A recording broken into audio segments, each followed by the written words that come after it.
Welcome students. So today's topic is The Spider and the Bee, written by Jonathan Swift. So I have already told you in our previous lecture that The Spider and the Bee is extracted from The Battle of the Books, a satire written by Jonathan Swift.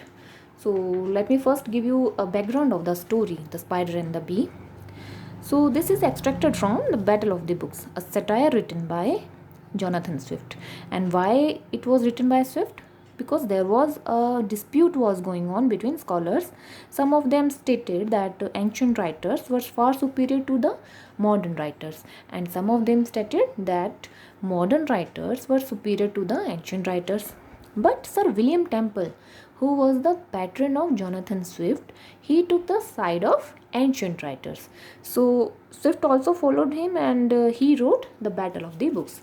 So the Battle of the Books is not an impartial account because he took the side of ancient writers, and the battle described by Swift, it took place between the books written by modern and ancient writers, and Swift mentions the names of the author, not the titles of the books. Okay, and this battle happened at the St. James Library. There is an episode of The Spider and the Bee which is one of the highlights of the Battle of the Books, and this episode is actually it is an allegory.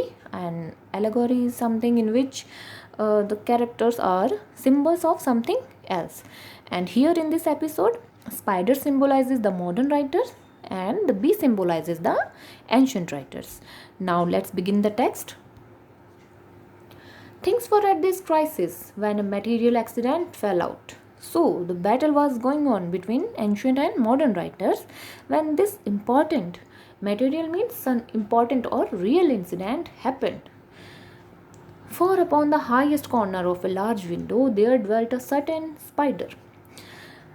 We know that the war was happening at the King's James Library, and in library there was a large window, and upon the highest corner of the large window there was living a spider.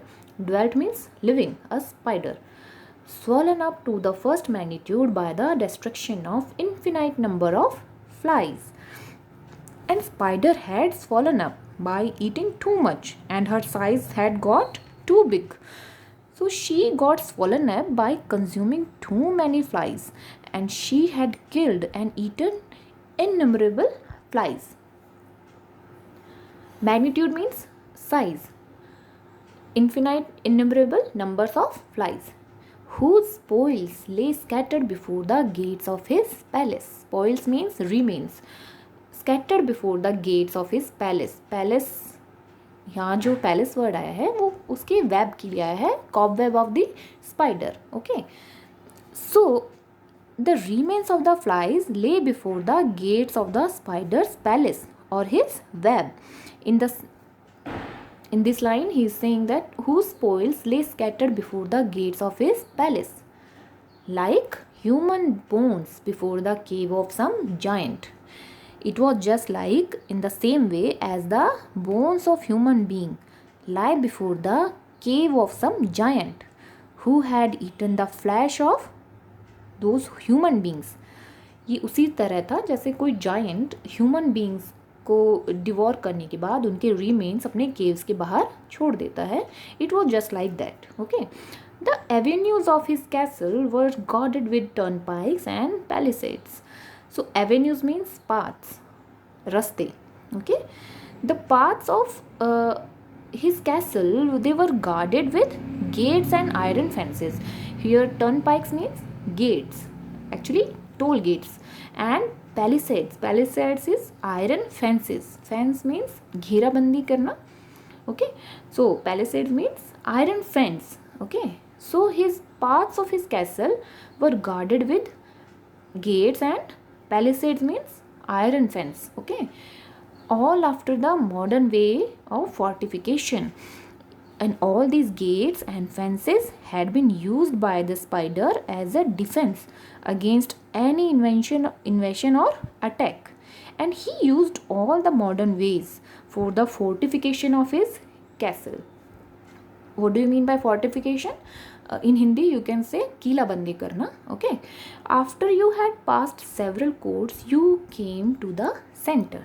So after you had passed several courts you enter the to the center of the web or the cobweb of the spider, wherein you might behold the constable himself.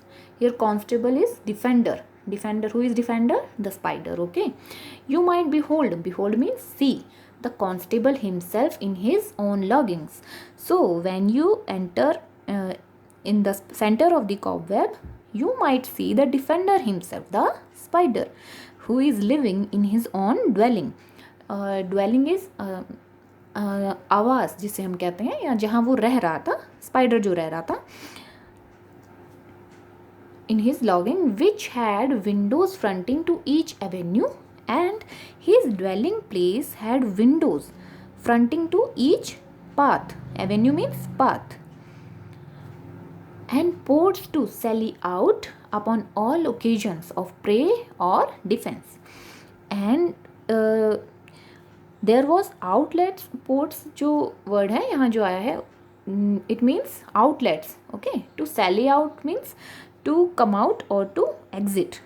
So there were outlets to find a way out or an exit, and these exits were made for the spider to defend himself against any enemy or to catch a victim to serve as a food for himself. So these avenues were made for the purpose of exit at the time of danger and for act of preying. Prey means शिकार करना. Okay, so these exits were made for prey and defense. Okay, in this mansion he had for some time dwelt in peace and plenty. So in this palace, here it means web, cobweb, he had been living with peace and prosperity without any danger. Okay, with peace and plenty. Plenty means prosperity, without any danger to his person by swallows from above or by brooms from below. So he was living there with peace and prosperity without any danger from swallows or brooms. Brooms means jhadu. Okay, swallows means birds. Because a cobweb had been woven in the corner where there was no danger to the spider from birds. Okay, and nor there was any danger from being swept away by the broom from below, because it was situated at the highest corner of the window and where it was safe from human reach. Okay, so it was safe from swallows and brooms. When it was the pleasure of fortune to conduct thither a wandering bee, to whose curiosity a broken pane in the glass had discovered itself, and in he went. But one day, fortunately, a wandering bee was directed there by fortune. Okay, it was pleasure of fortune to conduct there a wandering bee. So a wandering bee directed by the fortune, he saw a broken pane in the glass. Pane is a sheet of glass in a window. So the bee curiously entered through a broken pane and she entered the library, and in he went, where expatiating a while. So for some time the bee was flying freely for a little time without any particular aim, and he at last happened to alight upon one of the outward walls of the spider's citadel. Citadel means small fort. छोटा किला जो होता है उसे Citadel बोलते हैं. Citadel यहाँ जो आया है वो कॉबवेब के लिए आया है, where the spider was living. Okay, so finally he decided to descend upon one of the outward walls of the spider's palace or the spider's cobweb, which yielding to the unequal weight sunk down to the very foundation, and the cobweb started to bend down due to the weight of the bee, and finally it sank down to the very foundation. Foundation means नींव जो होती है. Okay, thrice he endeavored to force his passage and thrice the center shook. So the bee was 3 times the bee tried to make his way and 3 times the center shook. Center was the dwelling place of the spider. Okay, the spider, within feeling the terrible convulsion, supposed at first that the nature was approaching to her final dissolution. So the spider, who was living within the cobweb, felt a terrible movement. Convulsion means movement, and supposed that at first that the nature was approaching to her final dissolution. He thought that it was the end of the world. Okay, or else Beelzebub with all his legion was come to revenge the death of many thousand of his subjects. Or he thought that Beelzebub, who was Beelzebub? Lord of the flies. Okay, he thought that Beelzebub has come with all his army to take revenge from the spider. Why? Because the spider had eaten many thousand of his subjects, and subjects means praja, and who are the subjects of Beelzebub? The flies.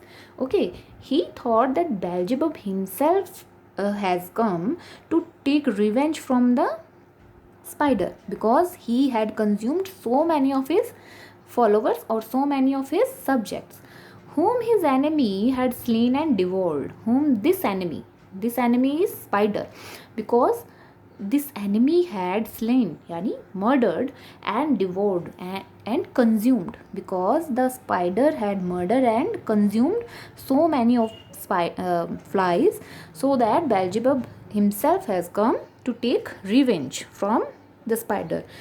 This is what he thought at that time. Okay, however, he at length valiantly resolved to issue forth and meet his fate. Now, however, after some time, he bravely decided to move forward and face the situation. Okay, resolved to issue forth and meet his fate means he decided to face the situation. Meanwhile, the bee had acquitted himself of his toils. So while he was planning to come out, at that time the bee had meanwhile the bee had free himself of the trap, and he sat and posted securely at some distance, and he sat safely and securely at some distance, and was employed in cleaning his wings, and he was busy in cleaning his wings and disengaging them from the ragged remnants of the cobweb, and he was trying to free them from the ragged means torn or old, remnants means remains of the cobweb. So the bee was trying to clean his wings from the ragged remains of the cobweb. By this time the spider was adventured out. So by this time spider came out and saw, when behold means and saw the chasm, the ruins and the dilapidation of his fortress. Fortress means वैसे किला होता है, in Hindi you can say Qila, but fortress is here it is used for the cobweb of the spider. Okay, the chasm means खाई, and the ruins means खंडर, and the dilapidation yani destruction. Okay, so after seeing all these things, the chasm and the ruins and the destruction of his palace, he was very near at his wits' end. He was about to lose his mind. Okay, he stormed and swore like a madman. He got so angry and started to curse the culprit like a madman. He swore means he started to curse the culprit. Who was the culprit? The bee. Okay, and swelled till he was ready to burst, and he was about to burst with the anger. At length, casting his eye upon the bee and wisely gathering causes from events, and after some time he saw the bee and started to understand the cause of the ruin. Okay, for they knew each other by sight, because they knew each other by sight. So that is all for today's lecture. We will continue our essay in next video. Thank you so much.